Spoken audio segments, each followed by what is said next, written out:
What if blood-soaked vows and lost records concealed the most tragic love story in American history?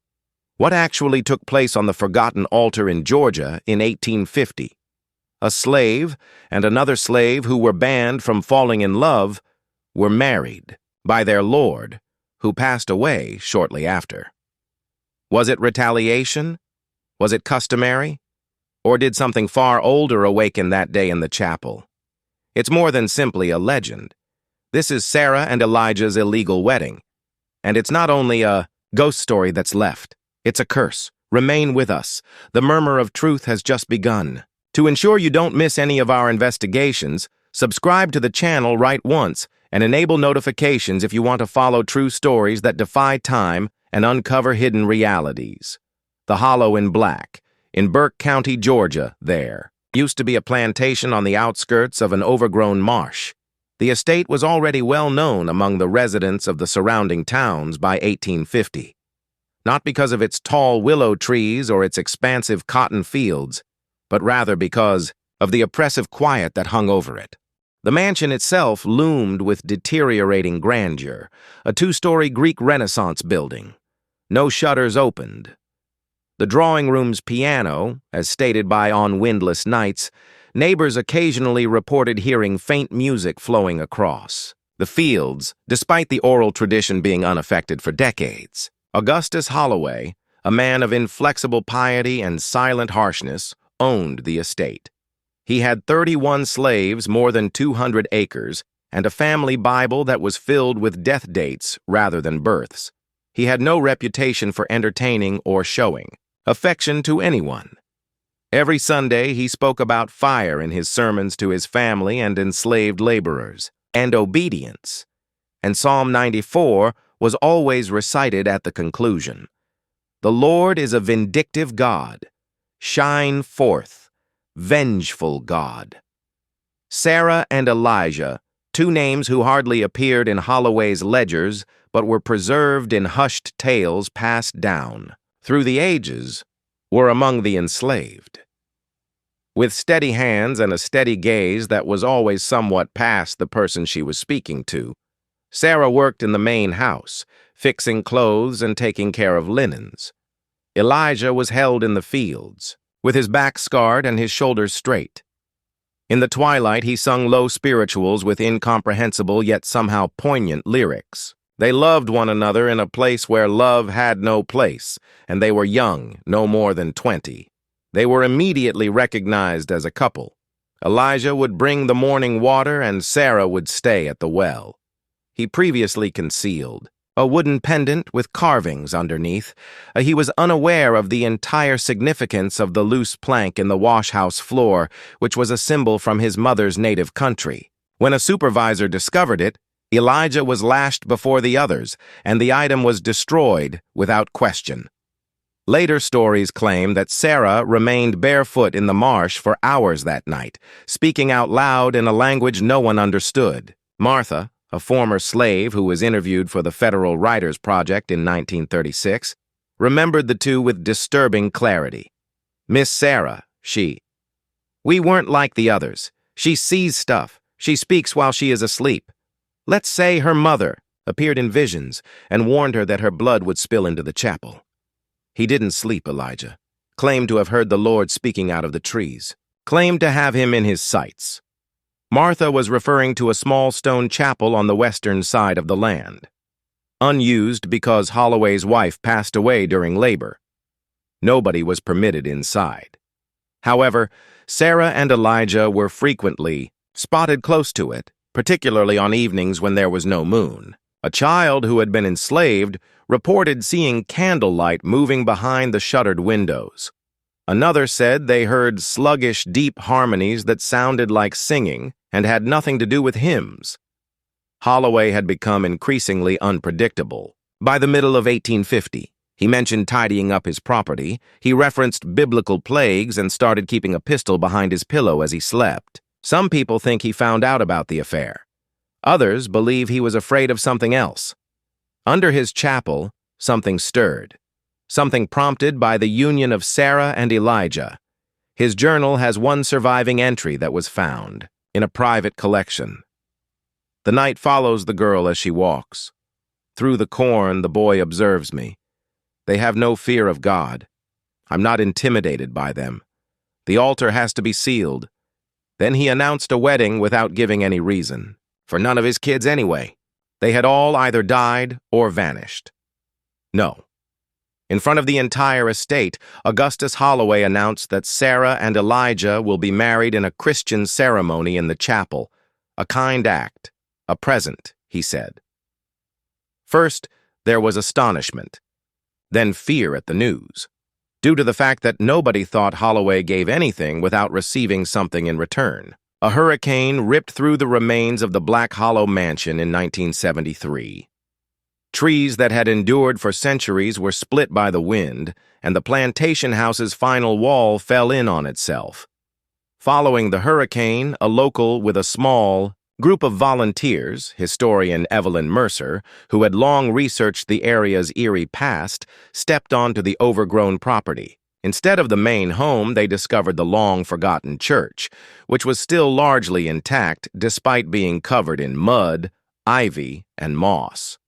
The interior of the chapel felt oppressive.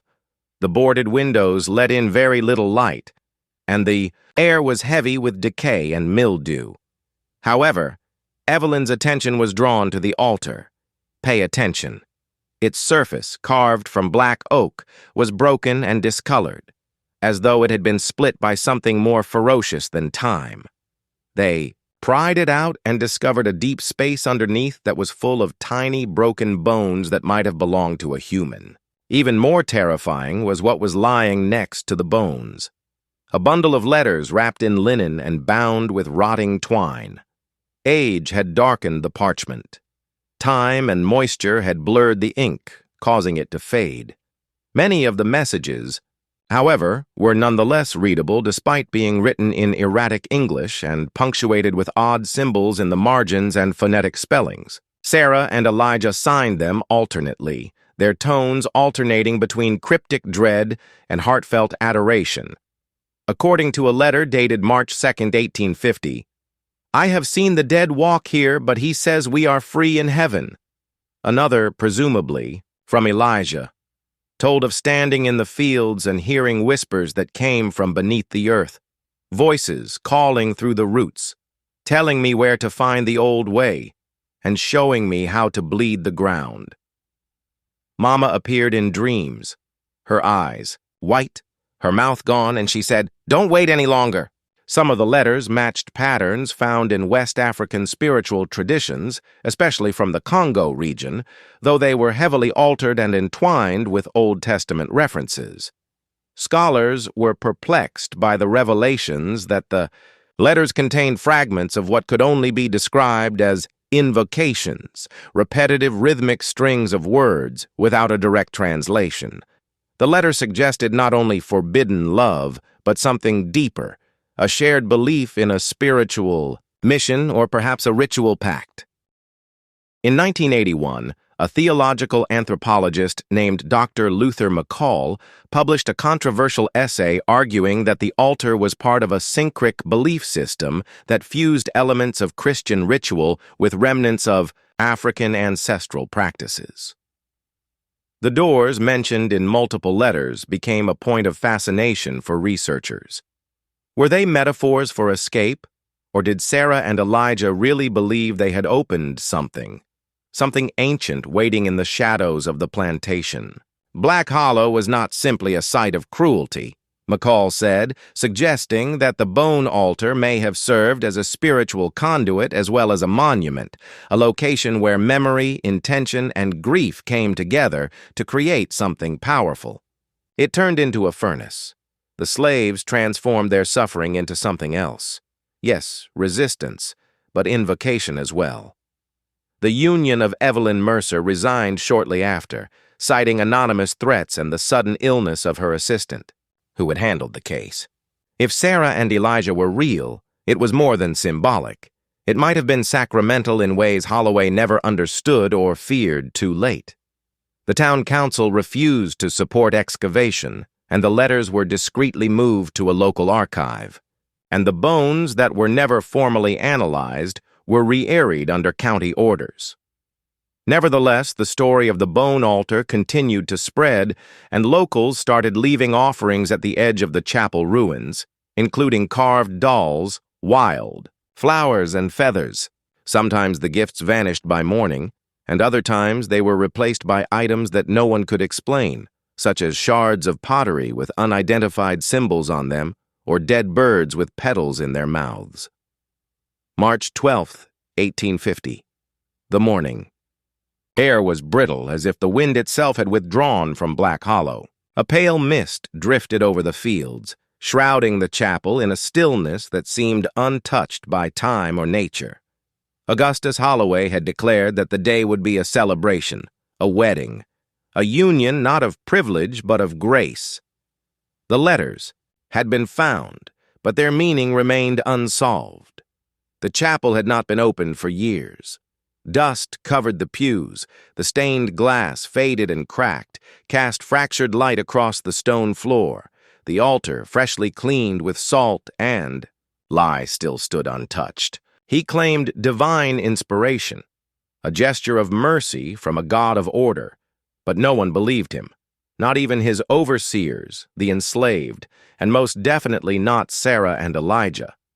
The smell of mildew and something else, something sour and metallic, that lingered beneath the surface. The procession was described as surreal by witnesses. Sarah was dressed in a white dress made from repurposed linens. Her eyes were downcast but unblinking, and Elijah was standing tall, barefoot, wearing a tattered coat that had once belonged to Holloway's oldest son. Was composed of the enslaved, compelled to remain silent and motionless, and surrounded by armed overseers. Holloway stood at the altar holding a Bible, speaking in a composed and detached voice, reading from Corinthians. He talked about obedience and stressed submission. Then he stopped, turned to face Sarah, and inquired if she had taken Elijah as her husband before God and her master. She replied that she had. The next moment shattered the chronology of all the accounts. Some said Sarah fell, others said the wall started to bleed, some said a sudden gust of wind so strong it blew open the nailed windows, putting out all the candles. However, the most consistent detail, documented by no fewer than 7 separate oral testimonies, was the scream, which was neither human nor animal. A deep, roaring shriek that sounded as if it came from under the floor itself.